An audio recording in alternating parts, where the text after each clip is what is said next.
Hey everyone, welcome to the Courage Conversation Show. I'm your host, Ashley Easter. I'm the founder and executive director of Courage 365, and we have an amazing show planned for you tonight with our special guest, Jenna Teague. Jenna is actually my personal business and life coach. She is also a therapist, and I'm just going to read you a little bit of her bio here, but I'm telling you, I'm super excited to have her on the show because she has just rocked my world in so many ways, and I know she's going to do the exact same for you. So at her core, Jenna is a healer. From over a decade supporting clients' healing in her psychotherapy practice, to sparking business healing for coaches and entrepreneurs, Jenna co-creates with her clients game-changing shifts in their lives and businesses. And I can tell you that's the truth.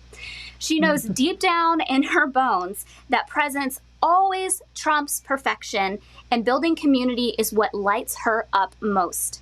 If you want to see Jenna at her giddiest and geekiest, invite her to your next creative brainstorming session. She lives for that, and she certainly does. So without further ado, Jenna, welcome to the Courage Conversation Show.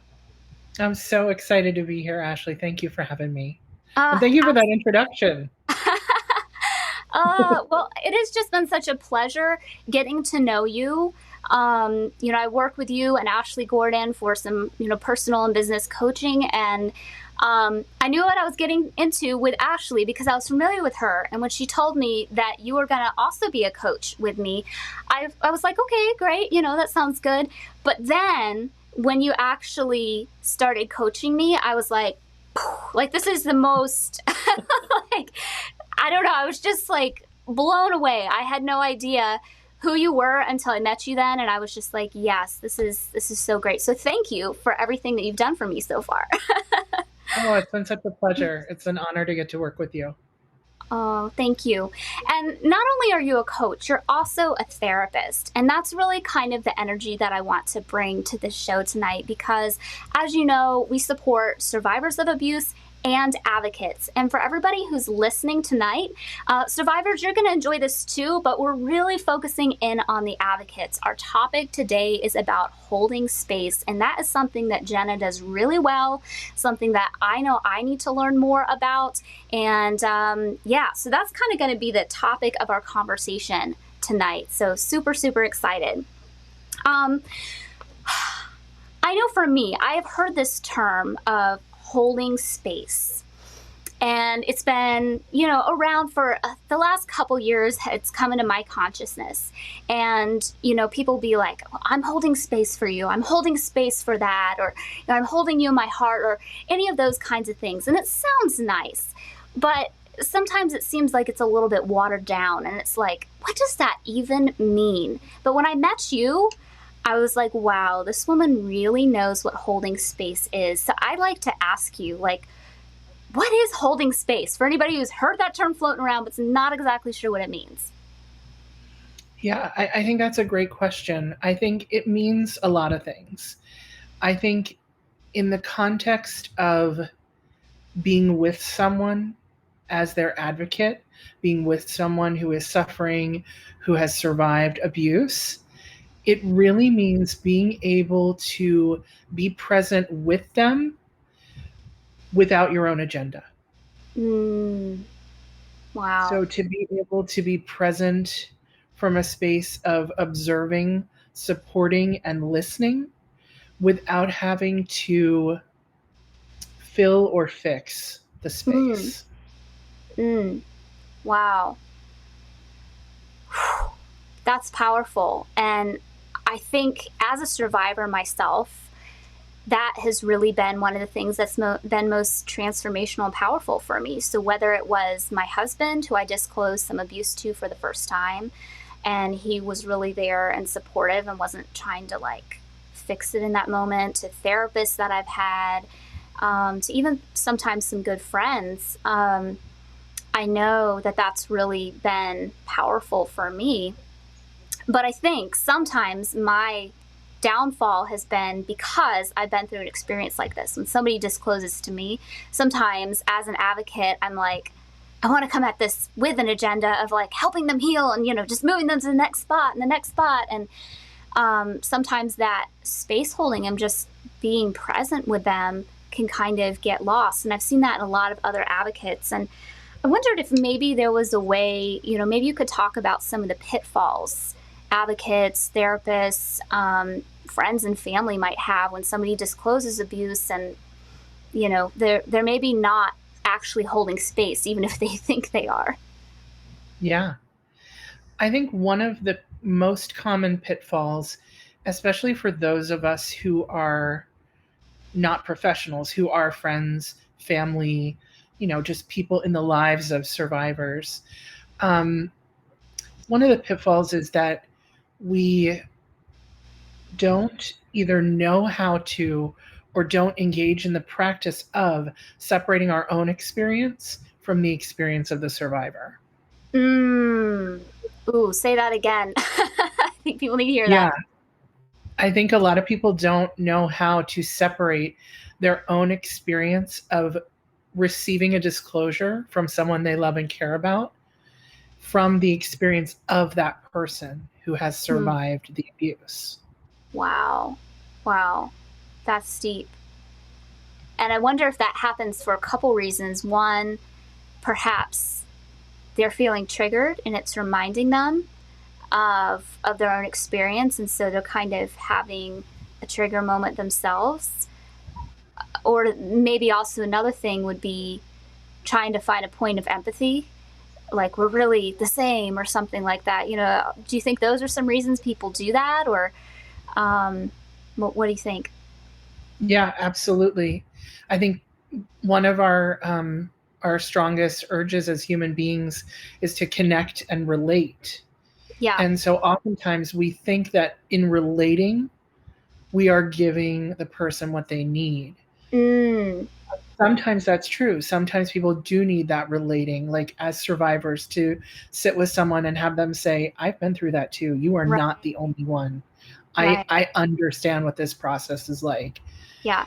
And also, sometimes all human beings, including survivors of abuse, just need to have their own experience without your experience projected on top of them, even if it is projected in a way of hoping to relate, hoping to validate, hoping to connect. Sometimes that experience interferes with the survivor just being able to hold space for their own thoughts, feelings, emotions, sensations. Wow. Yes. Yes. It makes me think of kind of like the MeToo movement, because there is power in saying Me Too. I've gone through that as well. But also, like, if the only thing you ever receive as a survivor is like, oh yeah, I've been through that as well, and it's never like taking time to hear their individual story, that could, have the opposite effect of what somebody was actually intending and hoping for. Do you have any insights on how somebody can know when it's, appropriate? Any things that they can pick up on when it would be appropriate to be like, yeah, I can relate, not exactly, but to some degree, I can empathize with that. Me too. And when to kind of pick up cues of like, and I just need to kind of be silent, be supportive, not interject. What are some ways we can distinguish those moments? Yeah, I honestly think that one of the best approaches is to not try to read the tea leaves and to just ask. To just ask, like, what are you needing from me right now? Yeah. Are you needing me to listen and hold space? Are you wanting me to share with you about my similar experiences? Right. Are you wanting me to help you problem solve, to help you take action? Like, Yeah. what do you need in this moment? Right. So just simply asking. Yeah. And I know a lot of times survivors have had, control and power taken from them. So maybe that's even a way to give back some power is, Yes. your choice. How do we move from here? How can I support you best? Wow. And that's why holding space is so powerful. Like, if you think about it, even sharing our own experience from a place of desiring to support and connect can take away power from a survivor who just wants to share their story and just wants to be heard. And then we're jumping in like, oh, but wait, but what about me? What about Right. my experience? And that can Right. be really just empowering. Yeah. It reminds me a little bit of the Black Lives Matter movement and then the All Lives Matter. Like, yes, we know all people's lives matter, but right now we're focusing on the people's lives who are really being destroyed right now. And we need to hold space for that before, we quickly say, well, me too, me too. And that kind of feels like an energy maybe similar. Yeah, and especially if we've gone on the journey from survivor to advocate, like we don't need to focus on the advocate's experience because the advocate is in a place of safety. And they've healed to the extent that they're actually able to help others advocate for themselves and to advocate for them. Whereas the survivor is in the place of risk and suffering and, in process of healing. So it needs to be about their experience in that moment. That makes a lot of sense too, because if it's two survivors talking to each other who are in a similar place, the whole Me Too thing could be really empowering in that moment. Yes. I think that probably was the power of the Me Too movement. But when you're talking about like, hey, I'm an advocate, that's something that, I've been trained to do, whether as a lay advocate who's, worked with a local domestic violence prevention center or something, or a therapist, coach, whatever, they're no longer in that desperate need place. And you gotta realize that shift. I think that's something that hopefully our listeners can really take away. Just being mindful of, when we're inserting our stories too much and when it's appropriate. Are there any other pitfalls that you're kind of noticing with the holding space? Yeah, kind of going back to the experience of like loved ones and family members and friends, and that pitfall of not separating one's own experience from the experience of the survivor.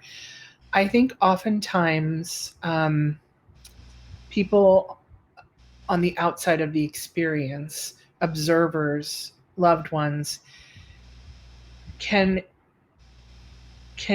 either not have an awareness around them needing to deal with their own experience separately.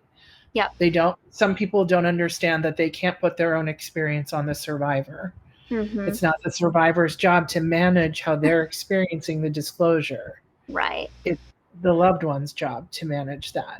So sometimes there's a lack of like education and understanding around, oh, this is my part to manage. I have to find a way to do that on my own with my own supports. And then sometimes there is the pitfall of loved ones having guilt over the experience that they do have, whether it's guilt of like, well, who cares that I'm feeling upset by hearing this disclosure? That's not what it's important. Only the person who's experiencing it is important. It's not true. Like, you have to deal with your own stuff to continue to support that person you love. You're allowed to have your own experience of it. And then also sometimes there's the guilt around the loved one's perceived responsibility for not having prevented this, for not having stepped in earlier, for not having known what was going on, for not having intervened, for not having protected the person. Right. And so there's a lot of ways in which one's own experience can interfere with their ability to be present for the survivor. That makes a lot of sense. And speaking to that guilt piece, I'm really glad that you brought that up. And anybody tuning in who hasn't gone and listened to, I think it's our last two episodes where we talked about Josh Duggar going to jail and we talked about Ravi Zacharias. Maureen Garcia, who's one of our board members, and she's really an expert on predator deception. Predators are very, very good at hiding what they're doing. And they're very good at deceiving themselves, deceiving other people. It is possible for a predator, an abuser, a dangerous person to not be known to anybody but the victim, including, their spouse, their partner, their family. And so I think it's always important, and I believe Jenna would agree with me, to, believe the victim in that moment, and also to realize that just because you didn't see it or pick up on it doesn't mean that you that it's necessarily your fault that you didn't pick up on it, because predators, that's like their job. They go to work to deceive people. And you can't necessarily blame yourself for not realizing sooner. And when you can remove that guilt from yourself, you can then more fully focus on that survivor. Yeah. That's really good. Are there any other pitfalls you want to talk about before we move on to the next part of the conversation? Don't want to cut you off. Yeah. I think, well, just to go back to the advocates, because we talked a lot about pitfalls for family members and non-professionals, loved ones. For advocates, I think, in addition to that pitfall of sort of wanting to relate by sharing our experience, there's also the pitfall of jumping to action, which you kind of referenced, Ashley. Like, we want to move them to the next stage. We want to, we've seen this a million times before. We know the patterns, we know the processes, and we want to help someone move through them. Right. If we truly want to hold space, then we have to allow the survivor to direct when it's time to take action. Right. Yes. And that goes back again to, giving them full autonomy. And abuse is always about power and control. And so giving them that back. And it's just coming to my mind that there might be a few caveats to that, such as if somebody is disclosing child abuse, we need to report those types of things to the authorities, or if there's active abuse going on, that's, physical, life-threatening, somebody's in a suicidal moment. But aside from those kind of imminent danger type things, really allowing that person to just share their story without us jumping to get to the conclusion. It's right. That makes a lot of sense. Yeah. Thank you for that. Thank you for bringing that to our attention. So when we're able to hold space for people in this powerful way, really getting present, avoiding these pitfalls, what kind of things are possible? Like, I know that the way you've held space for me, things that I didn't think or realize were possible became possible. And I don't know, I'd love to hear any amazing moments of holding space and what's come from that. Yeah. That's such a good question. I think, so I guess at this point I would want to reference another type of space holding, which is a little bit different than when you're one-on-one with someone. Yeah. So it's possible to hold space for someone when they're not present with you. Maybe it's someone that lives across the country, or someone who, just isn't with you at the time. You're thinking about them, but they're not present with you. Right. And so that kind of space holding is equally important in that it prepares us for when we are with them. So, for example, say I'm an advocate and a survivor has disclosed something to me. Yeah. And I'm feeling that drive of like, oh God, I know what they should do next. I know what they should do. I know exactly how to help them with it. I know it would help them so much. And I just want to help them take this action. And now that we have this awareness that maybe that isn't the way to go, and we need to allow the survivor to direct that, we can still sit with that and say, I'm holding space for the changes that I know are possible for this survivor, for the future that I know is possible for them, for the healing that I know is possible. And I'm going to hold that space from a place of non-judgment and non-attachment to the outcome. So it's not my outcome, it's theirs. Whoa, but I'm going to hold their highest good. Yeah. Yeah. Yeah. Wow. So the reason that I say that prepares us for when we're with the person is it allows us to practice not falling into the pitfalls. Mm. To practice having our own experience, which is this desire for this survivor to have a certain outcome. And we can hold that desire Mm. for them.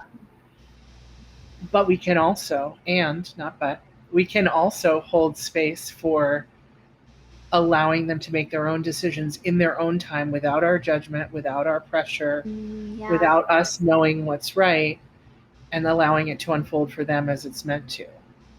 Yeah. Yeah. No, that makes so much sense. And I can think of, many different times where I've been talking with a survivor and they've reached out and they specifically asked me, they want help. And so even in that moment when they've like consented to, I want some solutions, I want you to help me fix this, and I give them resources, and then they don't in that moment take those resources. And then there's like some internal frustration. It's just like, but I want you to be well so much.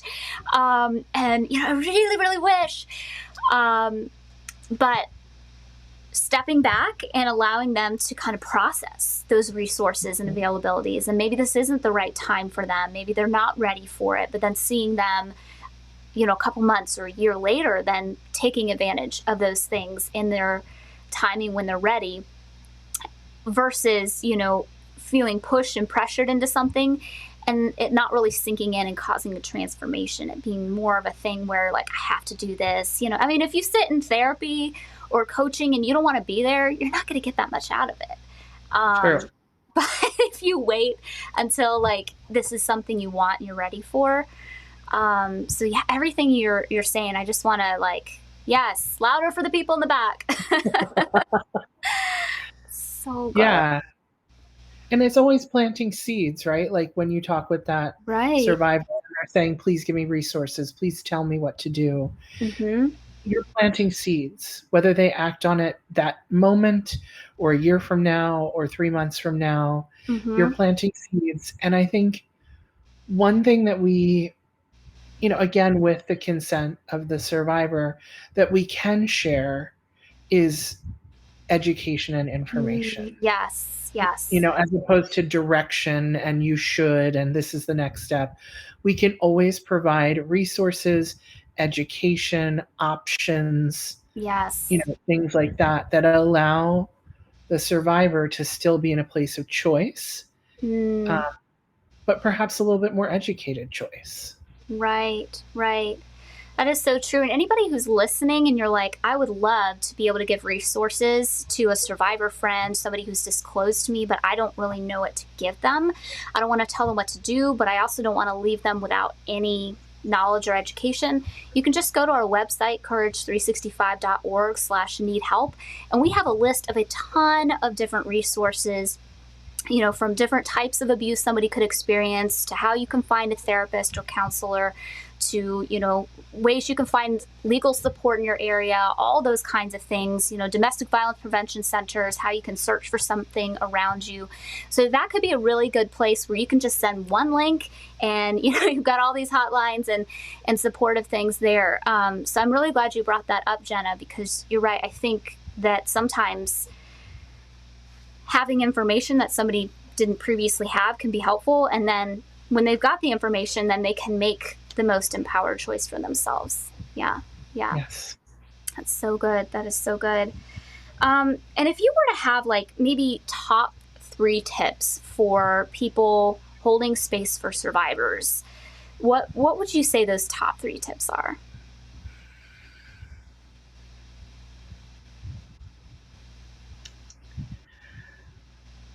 Number 1, take care of yourself. Mm. Because if you're not doing your part to be aware of your own personal experiences, your own desires, wishes, drives, needs, pain, hurt, you're going to end up projecting that onto the survivor, and they don't need that, and neither do you. Mm. So make sure you're resourced, make sure you're checking in with yourself, you're paying attention. I feel like that's step 1. for holding space. Absolutely. Step 2, I would say be present. Because the more present that you are, the more you're focused on listening, attuning, observing, being in the moment, the less likely you are to be pulled off into your own agenda, into your own desires, into your own fantasies about what's possible. Right. And the more likely you are to join with what the survivor needs most. Yeah. Yeah. And then I would say the third piece would be committing to not recapitulating the cycle of abuse by thinking that you know best and that you can make the choices and that you should direct what happens. Because really, all that does is underscore to the survivor that the decisions will always be made externally to them and that they are still disempowered and at the will of someone else. Right. And that's the last thing we want to underscore. Right. No, I agree with all those so much, and especially that last one there. It seems like there's a bit of like understanding your limitations as a space holder too. Like you don't know what's best for them. They get to take charge in that. And also, if you're not a therapist, don't pretend you're a therapist, because we see that all the time, whether it is in church and faith context. You know, these pastors are like, ooh, I'm counselor qualified, and then they re-traumatize victims. Like, we talk about that in big institutions like that, but regular people can do that too when you take on the role of something you're not qualified to do, whether that's law enforcement, whether that's legal advice, whether that's being a therapist or healthcare provider. If that's not who you are, you're going to be serving that survivor better by, number one, letting them make safe choices for themselves, and then referring them to those therapists and police and lawyers and, you know, healthcare providers, because that's where they're going to be best served. And one thing that I've found from that is when I've taken the pressure off of myself to be all those other things, I can be so much more present for that person. If I don't have to be like, you know, oh my gosh, what do I do? What do I do? You know, how am I going to investigate this and also be their therapist and walk with them forever? And so I'm just so glad that you shared those 3 points. I think that everybody should just really take that in. Maybe even if you all are listening, you can just jot those down. You can replay this video and just kind of maybe stick it on your mirror if you're an advocate, just to remind yourself, like, take care of you, hold presence, and then, you know, don't reperpetrate abuse by taking away their power and thinking that you know best in every situation. Yeah.